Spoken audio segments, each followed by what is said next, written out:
இப்படி மாறினா நிம்மதி தானாக வரும். அதனாலதான் இப்ப இந்த உலகத்துல பெரிய தேவை பணம் இல்ல, வசதி இல்ல, மனசுக்கு நிம்மதி. அந்த நிம்மதி எங்க கிடைக்கும்? சிவனை புரிஞ்சுக்கிட்ட உள்ளுக்குள்ள.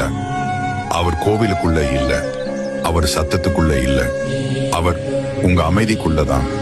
நீங்க ஒரு நாளைக்கு சில நிமிஷம் உங்க மனசோட உட்கார கத்துக்கிட்டாலே அதுதான் சிவ வழிபாடு. அதுதான் இந்த காலத்துக்கு மிக அவசியமான வழி. சிவன் அவசரம் இல்லாதவன். இந்த ஒரு உண்மை பல பேருக்கு ரொம்ப கடினமா இருக்கும். ஏன்னா இப்ப இருக்கிற மனிதன் அவசரத்துலதான் வாழ்றான். வலி வந்தா உடனே தீர்வு வேணும், கஷ்டம் வந்தா உடனே மாற்றம் வேணும், கண்ணீர் வந்தா உடனே நிம்மதி வேணும். ஆனா சிவன் அப்படி இல்லை. நீங்க இன்னைக்கு கஷ்டப்படுறீங்கன்னா நாளைக்கே எல்லாம் சரி இன்னும் அவர் சொல்ல மாட்டாரு.